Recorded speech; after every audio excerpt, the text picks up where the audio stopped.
Praise the lord. దేవుని ఘనమైన నామానికి మహిమ కలుగునుగాక. GCWC అనే కార్యక్రమం చూస్తున్న మీ అందరికీ కూడా ప్రత్యేకమైన వందనాలు.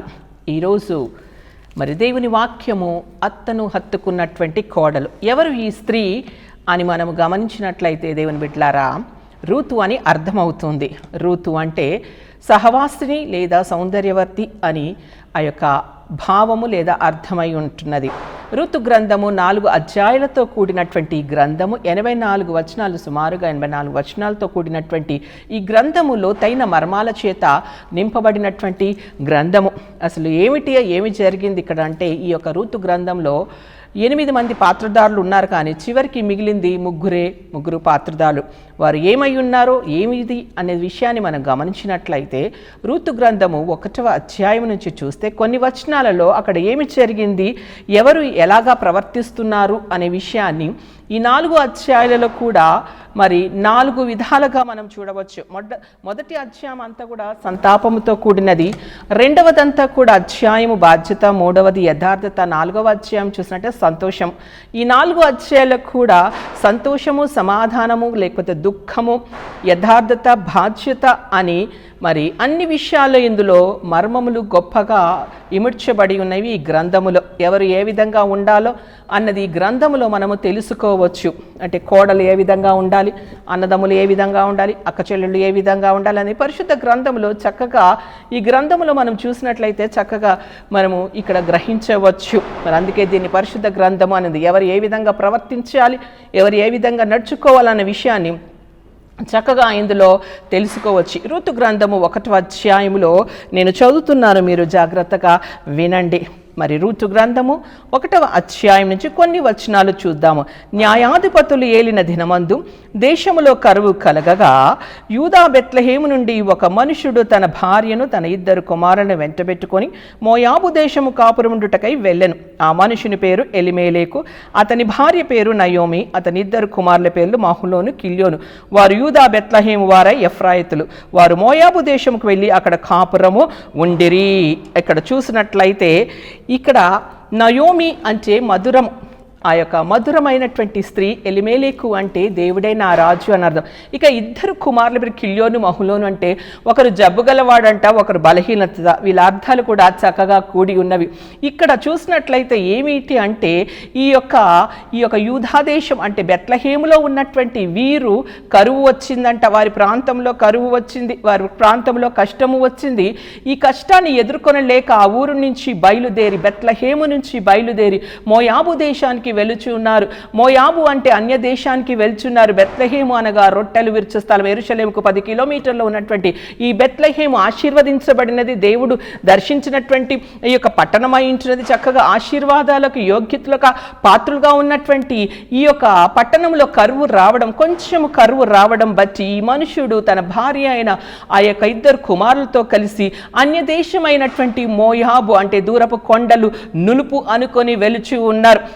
ప్రాంతమును, సొంత వారిని వదిలిపెట్టి, సొంత గ్రామాన్ని, వారి యొక్క ఇల్లును అన్ని కూడా వదిలిపెట్టుకొని, కొంచెం ఇబ్బంది కలిగినదని, కొంచెము బాధ కలిగినదని, వేదన కలిగినదని వారు వదిలిపెట్టి అట్టి రీతిగా వెళ్చి ఉన్నారు. దేవుని బిడ్డలారా, నిజమే, మన జీవితాలలో దేవుడు ఎన్నో ఆశీర్వాదాలు మనకి ఇస్తాడు. కానీ ఏదైనా ఒకటి మనకు కీడు జరిగినప్పుడు, ఏదైనా ఒకటి మనకు అపాయం జరిగినప్పుడు వెంటనే మనము వేరే దారిని వెతుక్కుంటూ ఉంటుంటాం. నాకు తెలిసినటువంటి ఒక కుటుంబం వారు ఒక 5 సంవత్సరాల తర్వాత దేవుడు గర్భఫలం ఇచ్చాడు. చక్కగా మగబిడ్డను ఇచ్చిన తర్వాత చక్కగా 1 సంవత్సరము వారు ఘనంగా పుట్టినరోజు జరుపుకుని, ఆ తర్వాత ఆ పిల్లోడు మెల్లిమెల్లగా బలహీనమవడం మొదలైంది శరీరంలో.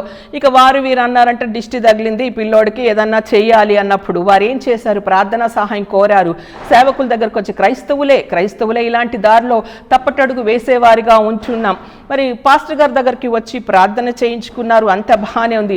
అయినా కూడా వారికి అంటే అక్కడ ఆ యొక్క స్వస్థత అనేది లేదా వారికి తృప్తికరంగా లేనందున మరొక దారి వెన్నుకొని వారు ఆ పిల్లోడికి ఏవో తాయితలు కట్టి అవి ఏవో చేసి మరి కొన్ని రోజుల తర్వాత బాగానే ఉన్నాడు. తర్వాత వాళ్ళు దేవుని యొక్క సన్నిధికి వస్తూ ఉన్నారు. కానీ ఉన్నట్టుండి ఒక రోజు ఆ పిల్లోడు చక్కగా తిని భుజించి పాలు తాగి పడుకున్న తర్వాత ఆ యొక్క నిద్రలోనే మరణించినట్టుగా వార్త తెలియజేయబడింది. ఇక ఎంతో ఘోరంగా అంటే వారు ఎన్నుకున్నటువంటి దారి దేవునికి అయిష్టమైనటువంటి దారి కాబట్టి అక్కడ నష్టము కలిగిందని మనం గ్రహించవచ్చు.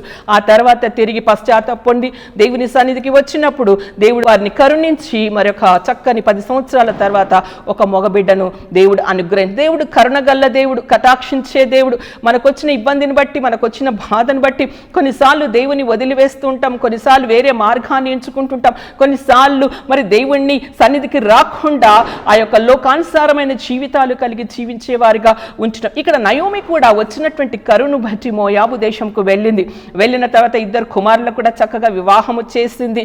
ఒకరిని రూతు, ఒకరు ఓర్పాని, ఇద్దరిని కూడా అన్యులైనటువంటి వారిని కోడలుగా తెచ్చుకుంది. చక్కగా మరి వివాహం 10 సంవత్సరాలు కూడా ఆ దేశంలో వారు నివాసము ఉన్నారు. తిరిగి అక్కడ ఉంటున్నటువంటి సమయంలో ఏమి జరిగిందంటే నయోమి తన భర్తను కోల్పోయింది. ఆ తర్వాత మళ్ళీ ఆ యొక్క 2 కుమారులను కూడా కోల్పోయినట్టుగా చూస్తూ ఉన్నాం. ఈ మొదటి అధ్యాయం అంతా కూడా సంతాపముతో కూడినది, దుఃఖముతో కూడినది, వేదనతో కూడినది. ఆ యొక్క బిడలు చనిపోయిన తర్వాత కోడలుకి మరి ఆ అత్త చెబుతున్నటువంటి మాటలు కోడలికి, అమ్మా మీ పుట్టింటికి మీరు వెళ్ళిపోయి చక్కగా వేరే వివాహాలు చేసుకొని హ్యాపీగా ఉండండి. నేను ముసలిదాన్ని కదా, నేను నా యొక్క ఊరికి వెళ్ళిపోతాను. ఆ యొక్క బెత్లెహేమును యెహోవా దర్శించను అని నయోమిని దేవుడు జ్ఞాపకము చేసుకొనెను అన్న యొక్క విషయాన్ని మనం అక్కడ గమనించవచ్చు. ఇక తిరిగి తన పట్టణానికి లేదా తన ఊరికి వెళ్ళాలనుకున్నటువంటి ఆ సమయములో కోడళ్ళు ఇద్దరు కూడా మేము వెళ్ళము, నీతో పాటే ఉంటాము అని మాట్లాడుతున్నటువంటి సందర్భంలో నయోమి కొన్నిసార్లు మరి ఆ యొక్క సందర్భాన్ని బట్టి అక్కడ నిష్ఠూరంగా మాట్లాడడం, అంటే నేను ముసలిదానిని నేను వివాహము చేసుకొని లేదనుకుంటే బిడ్డల్ని కానీ నీకు వివాహము చేయగలనా, నాకు ఎటువంటి కూడా ఇలాంటి ఆలోచన నాకు లేదు, కాబట్టి మీరు మీ పుట్టింటికి వెళ్ళిపోండి అని చెప్పడంతో పెద్ద కోడలైనటువంటి ఓర్పు తను వెళ్ళిపోయింది.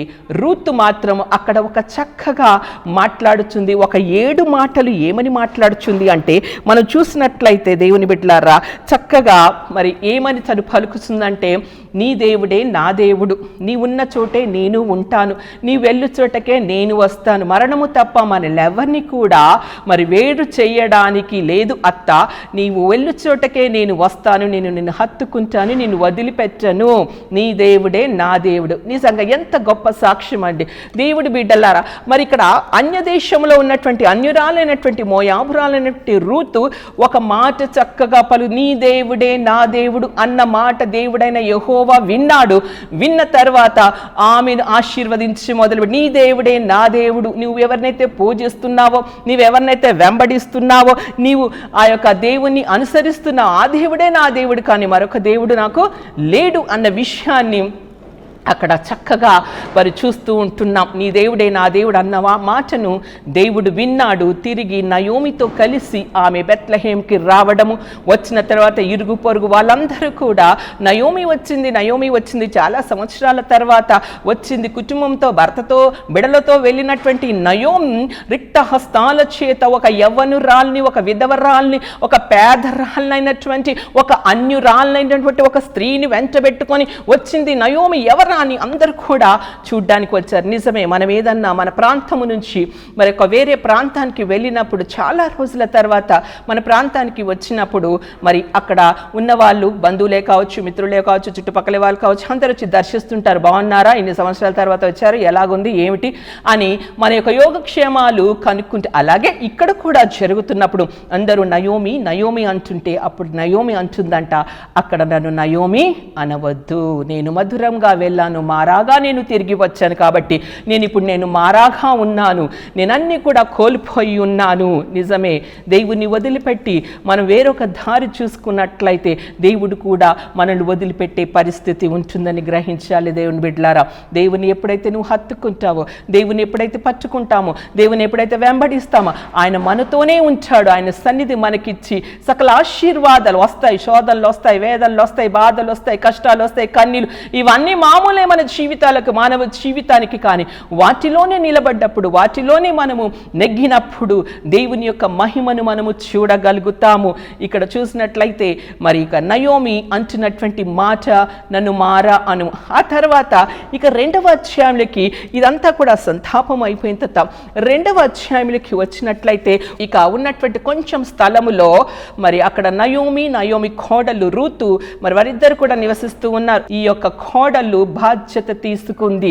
ఏమి బాధ్యత తీసుకుందంటే అత్తను పోషించాలి, అత్తను చూసుకోవాలని ఒక బాధ్యత తీసుకుంది. నిజంగానే ఈ రోజుల్లో మరి అలాంటి బాధ్యతలు కోడలకి ఎంతమందికి ఉన్నాయో తెలియదు, కానీ మరి అత్త కూడా అలాంటి బాధ్యతనే తీసుకుంది. ఎలాంటి బాధ్యత అంటే మనం 2వ అధ్యాయంలో చూసినట్లయితే చక్కగా ఈ యొక్క కోడలు మరి ఒక పలానా పొలంలోకి వెళ్ళి నీవు పరిగె ఏరుకో, లేదా పొలంలోకి వెళ్ళి నువ్వు పని చేయి అని అత్త సలహాదారిగా ఉండి ఆ కోడల్ని పంపించినట్టుగా మనము చూడ. ఒక బాధ్యత ఇద్దరికీ ఉంది, బాధ్యత అత్తకి ఉంది, బాధ్యత కోడలికి ఉంది బాధ్యత. ఈ రోజులలో అత్తలకు బాధ్యత ఉండటం లేదు, కోడలికి కూడా బాధ్యత ఉండటం లేదు. ఎక్కడో అన్యుల ఇంట్లో జరుగుతుంది అన్నట్టు కాదు, కానీ క్రైస్తవుల ఇంట్లోనే ఒకరికి అంటే ఒకరికి పడనటువంటి దినాలు, ఒకరంటే ఒకరికి పొసకనటువంటి దినాలు.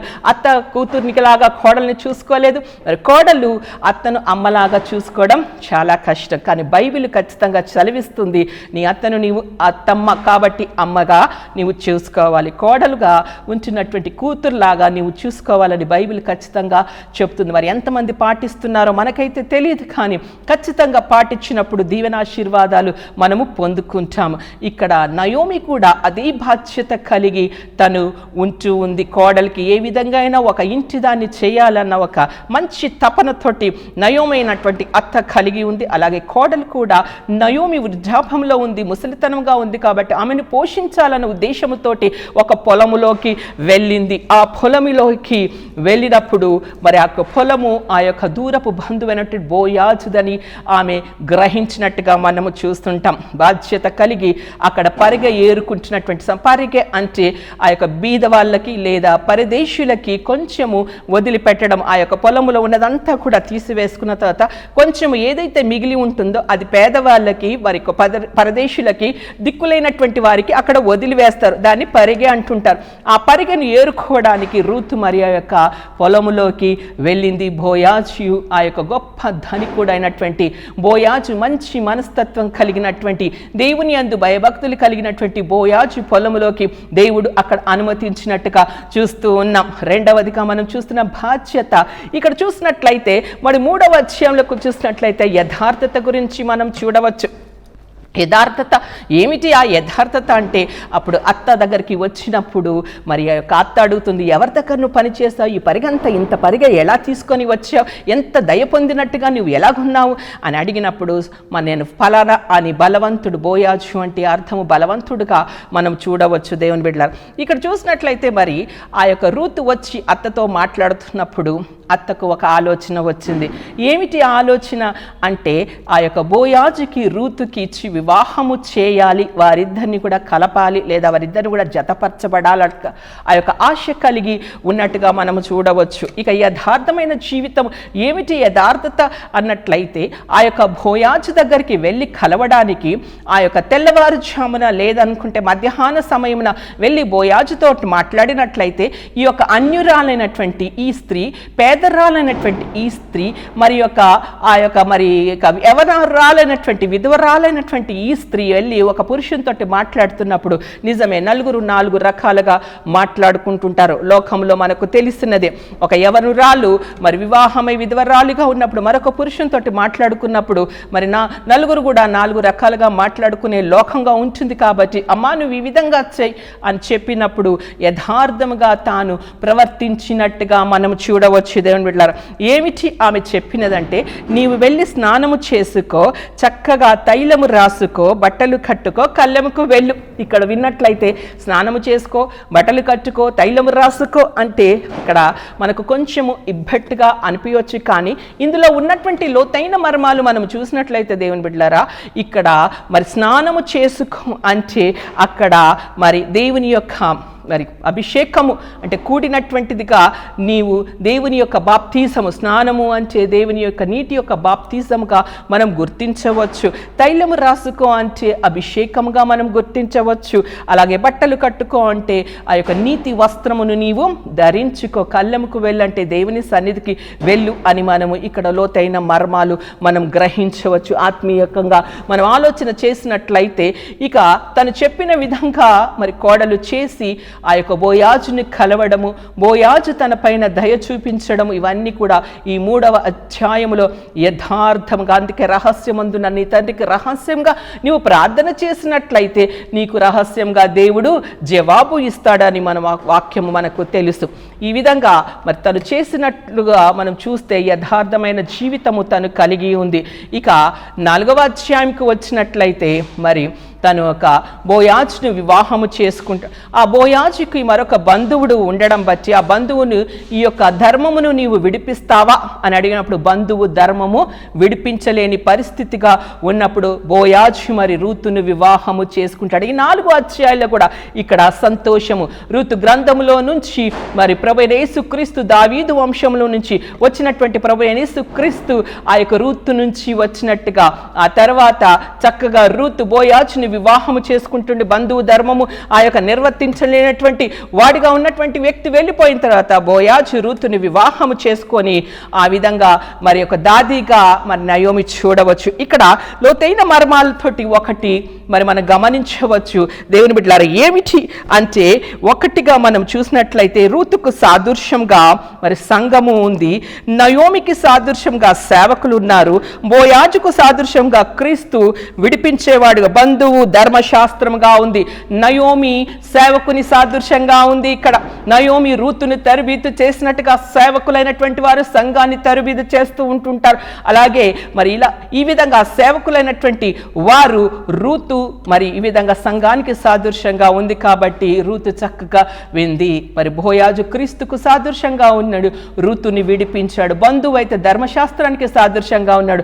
ధర్మశాస్త్రము మనల్ని విడిపించలేదు కానీ యేసుక్రీస్తు ప్రభువైన యేసుక్రీస్తే మనల్ని విడిపించేవాడై ఉన్నాడు. ఇక్కడ లోతైన మర్మాల చేత ఇది నింపబడినటువంటి గ్రంథంగా మనం చూస్తున్నాం. కళ్ళంకు వెళ్ళు అంటే దేవుని సన్నిధికి వెళ్ళు. ఇక్కడ స్నానము చేసుకో, బట్టలు కట్టుకో, తైలము రాసుకో, కళ్ళంకు వెళ్ళు అంటే నీవు నీతి వస్త్రాన్ని ధరించుకో, బాప్తీసము తీసుకో, అభిషేకము పొందు, దేవుని సన్నిధికి నీవు కనబడు, దేవుని సన్నిధిలో నీవు కనబడు అని దాని యొక్క ఉద్దేశ్యము. నయోమి సేవకులకు సాదృశ్యంగా, రూతు సంఘానికి సాదృశ్యంగా, బోయాజు మరి చూస్తే క్రీస్తుకు సాదృశ్యంగా, బంధువు ధర్మశాస్త్రానికి సాదృశ్యంగా ఉంది. ధర్మశాస్త్రము మనల్ని విడిపించలేదు కానీ క్రీస్తు యొక్క రక్తములో నిన్ను నన్ను విముక్తులుగా చేసి మనల్ని విడిపించి ఉన్నాడు. మరి బోయాజు అదేవిధంగా రూతుని విడిపించినట్టుగా మనం చూస్తున్నాం, వివాహము చేసుకున్నట్టుగా చూస్తాం. ఎక్కడ అన్యురాలు, పేదరాలు, యవనురాలు అయినటువంటి ఈ యొక్క